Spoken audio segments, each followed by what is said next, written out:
Vendredi 15 mars 2024, désirer Dieu en Sion.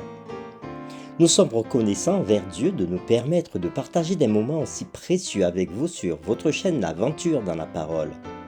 Une semaine s'achève et nous prions pour que Dieu continue à nous fortifier par sa parole et que ce que nous avons appris reste gravé dans nos cœurs. Notre communauté s'agrandit et c'est grâce à vous. Soyez vous aussi actifs avec nous pour répandre le message, en likant, en partageant le lien. Et si c'est la première fois que vous nous écoutez, nous vous invitons à vous abonner pour recevoir les notifications. Chaque semaine, nous vous proposons une nouvelle playlist pour ceux qui veulent écouter l'ensemble des 7 séquences hebdomadaires. Le texte à mémoriser de cette semaine que nous vous invitons à dire avec nous se trouve au psaume 84, le verset 2. Mon âme soupire et languit après les parvis de l'Éternel. Mon cœur et ma chair poussent des cris vers le Dieu vivant. Nous vous invitons à le redire une dernière fois avec nous, le psaume 84, le verset 2. Mon âme soupire et languit après les parvis de l'Éternel. Mon cœur et ma chair poussent des cris vers le Dieu vivant. Quelles sont les bénédictions que Dieu accorde à ses enfants dans son sanctuaire? En quoi la prière symbolique pour la paix de Jérusalem devrait-elle concerner les chrétiens d'aujourd'hui? Quels symboles forts sont contenus dans l'idée de Sion? Les séquences de cette semaine nous ont aidés à répondre à ces questions et nous avons commencé à le faire le samedi 9 mars en introduisant la série de cette semaine, Leçons tirées du passé. Puis le dimanche 10 mars, un jour dans tes parvis vaut mieux que 1000 ailleurs. Puis le lundi 11 mars, prier pour la paix de Jérusalem. Le mardi 12 mars, Sion, foyer de toutes les nations. Le mercredi 13, la sécurité et la paix de Sion. Le jeudi 14 mars, affermi comme le mont Sion. Et aujourd'hui, nous poursuivons avec des réflexions avancées. Nous vous invitons à lire avec nous Ésaïe chapitre 40 et à considérer chaque pensée de ce texte. Consolez, consolez mon peuple, dit votre Dieu. Parlez au cœur de Jérusalem et criez-lui que sa servitude est finie, que son iniquité est expiée, qu'elle a reçu de la main de l'Éternel au double de tous ses péchés. Une voix crie, préparez au désert le chemin de l'Éternel, aplanissez dans les lieux arides une route pour notre Dieu. Que toute vallée soit exaucée, que toute montagne et toute colline soient abaissées, que les coteaux se changent en plaine, et les défilés étroits en vallons. Alors la gloire de l'Éternel sera révélée, et au même instant toute chair la verra, car la bouche de l'Éternel a parlé. Une voix dit, crie, et il répond, que crierai-je? Toute chair est comme l'herbe, et tout son éclat comme la fleur des champs. L'herbe sèche, la fleur tombe, quand le vent de l'Éternel souffle dessus. Certainement le peuple est comme l'herbe. L'herbe sèche, la fleur tombe, mais la parole de notre Dieu subsiste éternellement.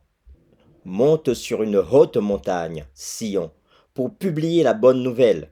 Élève avec force ta voix, Jérusalem, pour publier la bonne nouvelle. Élève ta voix, ne crains point. Dis aux villes de Juda, voici votre Dieu. Voici le Seigneur, l'Éternel vient avec puissance, et de son bras il commande. Voici le salaire avec lui, et les rétributions le précèdent. Comme un berger, il paîtra son troupeau, il prendra les agneaux dans ses bras, et les portera dans son sein. Il conduira les brebis qui allaitent. Qui a mesuré les eaux dans le creux de sa main, pris les dimensions des cieux avec la pomme, et ramassé la poussière de la terre dans un tiers de mesure? Qui a pesé les montagnes au crochet et les collines à la balance? Qui a sondé l'esprit de l'Éternel? Qui l'a éclairé de ses conseils? Avec qui a-t-il délibéré pour en recevoir de l'instruction? Qui lui a appris le sentier de la justice? Qui lui a enseigné la sagesse et fait connaître le chemin de l'intelligence? Voici les nations sont comme une goutte d'un seau. Elles sont comme de la poussière sur une balance. Voici les îles sont comme une fine poussière qui s'envole. Le Liban ne suffit pas pour le feu. et ses animaux ne suffisent pas pour l'Holocauste. Toutes les nations sont devant lui comme un rien. Elles ne sont pour lui que néant et vanité. À qui voulez-vous comparer Dieu? À quelle image ferez-vous son égal? C'est un ouvrier qui fond l'idole. C'est un orfèvre qui la couvre d'or. Et y soude des chaînettes d'argent. Celui que la pauvreté oblige à donner peu choisit un bois qui résiste à la vermoulure. Il se procure un ouvrier capable pour faire une idole qui ne branle pas. Ne le savez-vous pas? Ne l'avez-vous pas appris? Ne vous l'a-t-on pas fait connaître dès le commencement?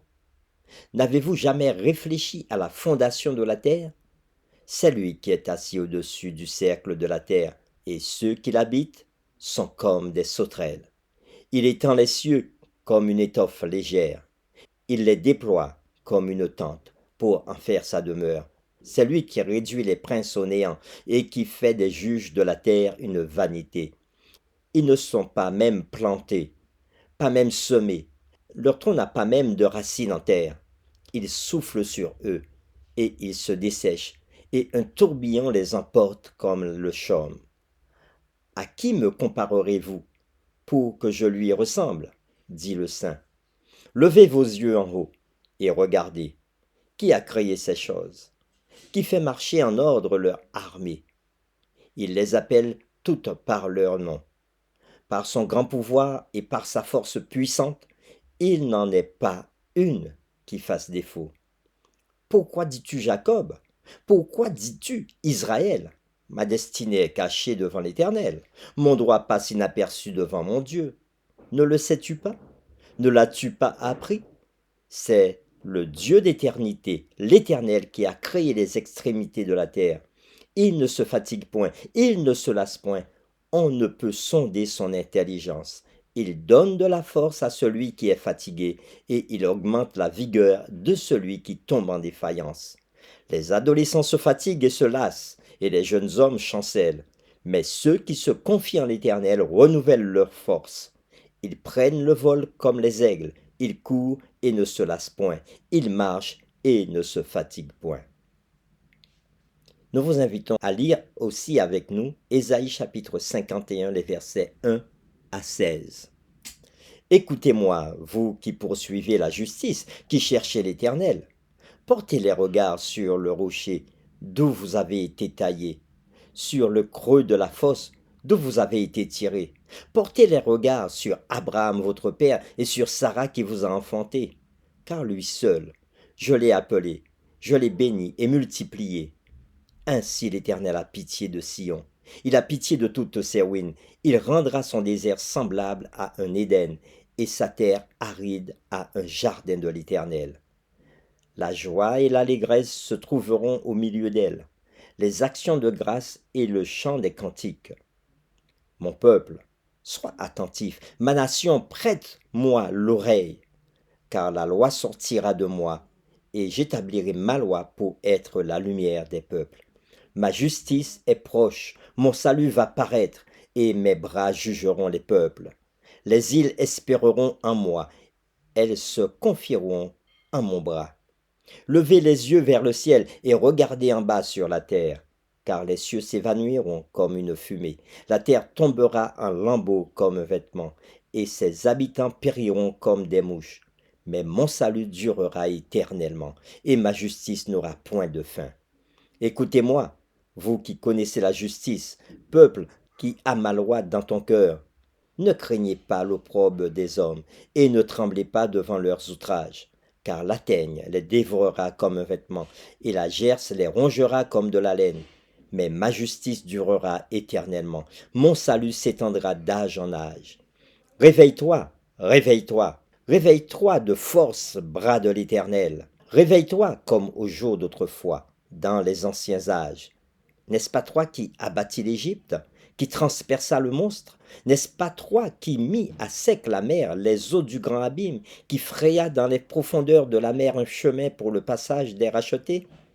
Ainsi les rachetés de l'Éternel tourneront, ils iront à Sion avec chant de triomphe, et une joie éternelle couronnera leur tête.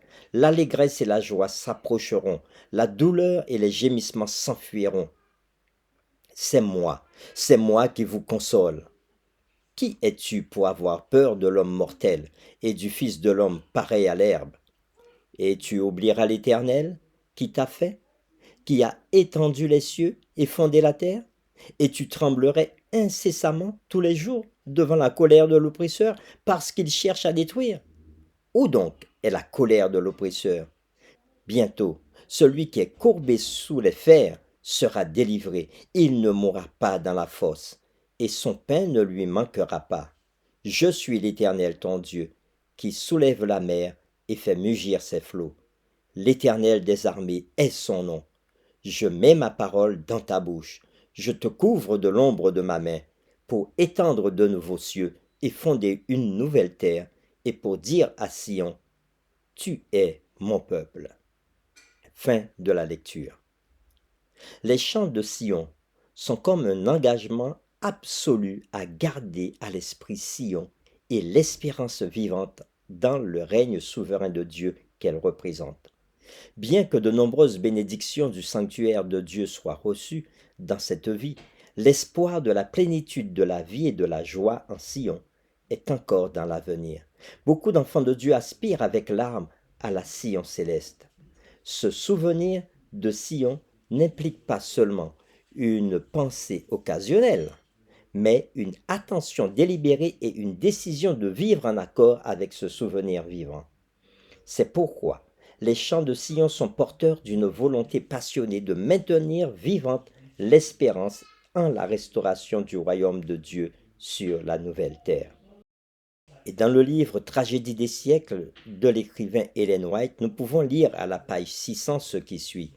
Dans la nouvelle terre, des intelligences immortelles contempleront avec ravissement les merveilles de la puissance créatrice et les mystères de l'amour rédempteur. Plus d'ennemis rusés et cruels pour nous entraîner loin de Dieu. Toutes nos facultés pourront se développer, tous nos talents s'épanouir. L'acquisition de connaissances nouvelles ne fatiguera pas notre esprit, ne laissera pas notre énergie. Les plus grandes entreprises seront menées à bien. Les plus hautes aspirations seront satisfaites, les plus sublimes ambitions réalisées.